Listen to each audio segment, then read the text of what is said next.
Manchester United, we got to talk about them, right? And we're going to edge into our prediction for Sunday. But Manchester United finished in the bottom half of last season, not just the bottom half of last season. They were handshaking relegation. Obviously, we know that they were not going to get relegated. But Manchester United and Spurs were really fighting for who was going to finish in that 16, 17 spot, right? Last season. But Ruben Amorim, he almost seemed like, well, I don't care how we finished last season. This season is a write-off. We're planning for next season. And they've gone in that same kind of spirit into the summer, just buying players all over the place, right? You've got Cunha, who I always think is a decent player. I liked him in Wolves. He knows how to get to the goal. Buemo on that right-hand side, he's someone that can score goals as well. Manchester United scored 44 goals or something like that last season, so not enough goals. So they brought those players in. And Benjamin Sesko, of course, he was a nearly Arsenal player, if you believe the reports. So Manchester United have strengthened. Obviously, we're playing them on Sunday. What do you make of that Manchester United squad? Do you think that with what they've done in the offseason, Ruben Amorim can actually make them do a Leicester, literally come from the bottom half of the table to the top position? Well, I'm not win the league. I'm not going to go that far, but to climb 15, 16, 17 places to be competing for top four. I would say that they would likely finish in the top half. I think they're going to go up 7, 8, 9 positions. So I think they ended up 16th or 17th. Yeah, they were 16th. So I think they'll be in the top 8, potentially maybe even top 6. They've done some amazing signings as well. Like you said, they really struggled with scoring goals last season with Cunha and Burmo and Sesko. It's going to be a very different season for them, right? They've still got Fernandes, who for me is one of the best creative midfielders in the league. I still prefer Odegaard to him for many reasons, but including football. But I think Fernandes is an amazing player. So those 3 players in front of him, it's going to be a very solid attacking for any team.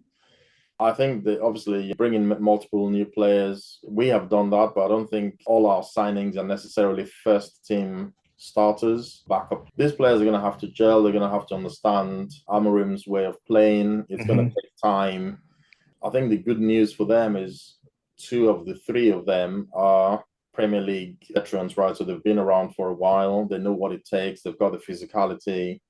Sesko maybe not played in the Premier League before, but I've watched a few of his highlights when there was talks about Arsenal getting him. An amazing player. I didn't mind whether we went for Sesko or Gyökeres. If I had to choose one, I would have chosen Gyökeres. I think Sesko is a great player.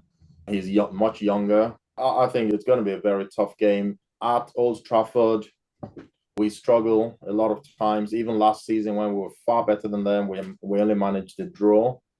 I think we beat them in the 23-24 season. But in the last 10 games at Old Trafford, I think we've only won 2 or 3, and they've won 3 or 4, and the rest have been draws. So typically draws.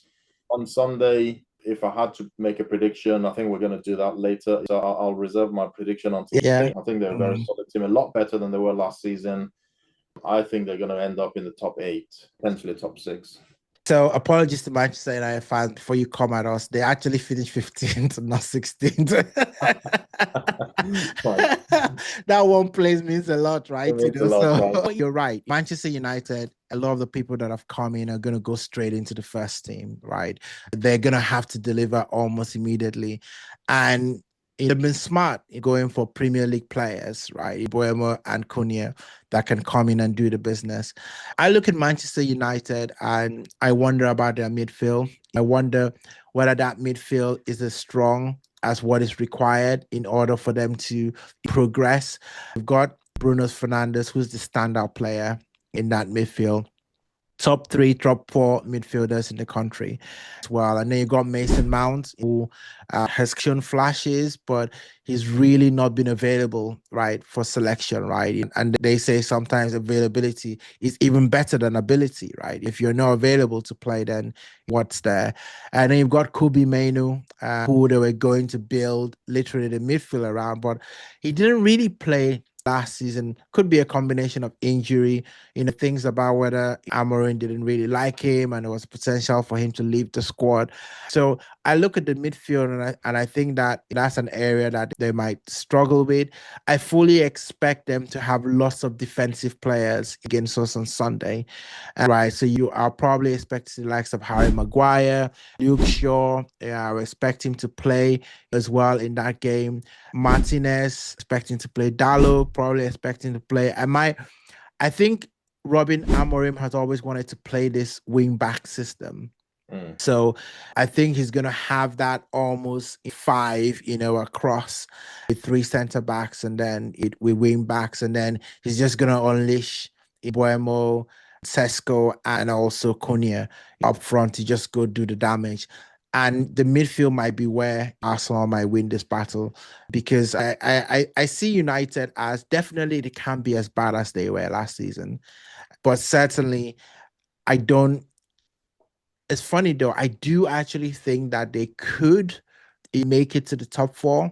And the reason why I say that is because they've got no other competitions to worry about. They don't have Europe to worry about this season.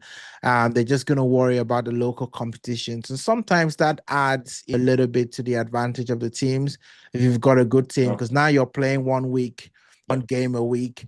And then when everyone is doing the Champions League away and playing another away, you can just relax and prepare for the game. So I can look at them and think they might be sneaky. And that's why I put them. Who do you think is going to miss out then on the top four if they've made it in?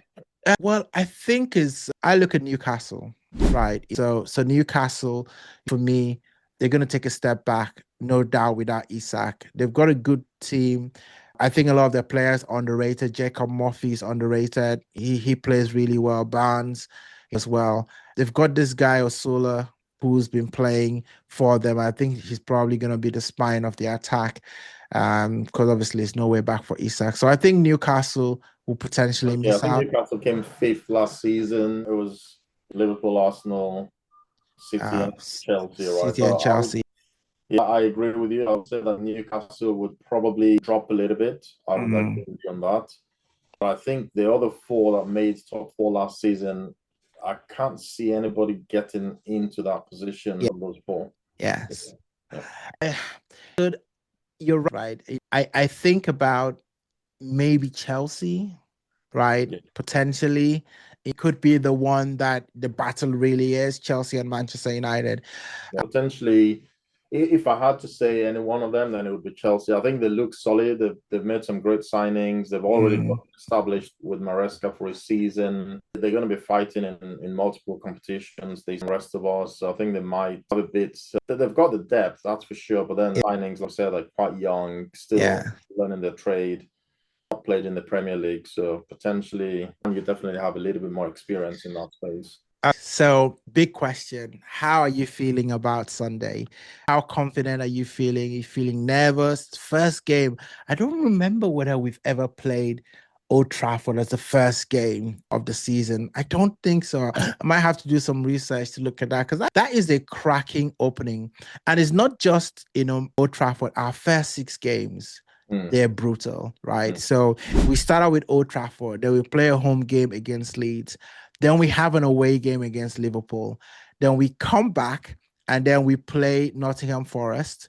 Then we play Manchester City at home. And then we end up going to Newcastle to play. So that's our first 6 games. I don't know if you decided the fixture list, but they've definitely got something against Arsenal, right? So it's starting to see fixtures as tough as that, right? So definitely nervous, but quietly confident. Gyökeres, he knows Amorim. They've played together for a few years. But so does Amorim, right? He knows Gyökeres. So it's going to be definitely going to be an interesting game. for some reason, last season included, Man U step it up when they play against Arsenal, right? Yeah. Both at the Emirates and at Old Trafford. If I had to guess what the score was, I'm a little bit torn. A lot more goals than previous draws. I think previous draws tended to be 1-1. I think with all these signings that both teams have made, I think we're looking at potentially 4 goals. So I would say either a 2-2 or a 3-2. And if you had to pin me on one of those, I would go 3-2 to Arsenal. So either Desmond or 3-2, but definitely a 3-2. I'm going for a win for Arsenal. I've already done that in one of my videos, so I'm not going to back away. I'm going to stand on business and that Arsenal are going to win that first game. In fact, actually, I have put Arsenal down for 5 wins in the first 6. Wow. Yes, I've got it with my full chest. I'm not going to win. I think the only game that we would draw is Manchester City. I think we'll go to Anfield and we'll beat them. I think we'll beat Newcastle. I love the optimism. We'll beat Newcastle. We'll beat Leeds and Nottingham Forest. So I'm gonna go for a 3-0 score to Arsenal. 3-0. 3-0 Wow. score to I Arsenal. love that. Yeah. And I feel very confident about that scoreline. And the reason for my confidence is the fact that, Arsenal have a team that understand what they need to do. There's been additions at the top end part of the pitch who are going to put the ball in the back of the net. And that has always been what people have been complaining about. We make the chances, but we don't put the chances in. And now we've got someone that can do that, who potentially terrorize in defender. Defense has always been a strong point of Mikel Arteta. Defense is solid for Arsenal. So I expect that solidity to be there. We'll build from the defense there. So I think that Saka, Martinelli, who I expect to play in that game, and Zubimendi and Rice, I think they've got the makings to go there and score goals. So I'm gonna put it down as 3 goals for Arsenal.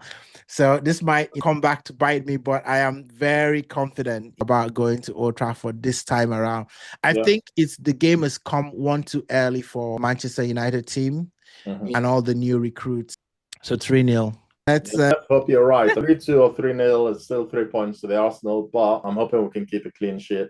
Genuinely, I think despite us being a very solid team defensively, with the attacking prowess they've got now, first game of the season, there's always going to be nerves. It's at Old Trafford. I think there's going to be 1 or 2 mistakes from 1 or 2 players.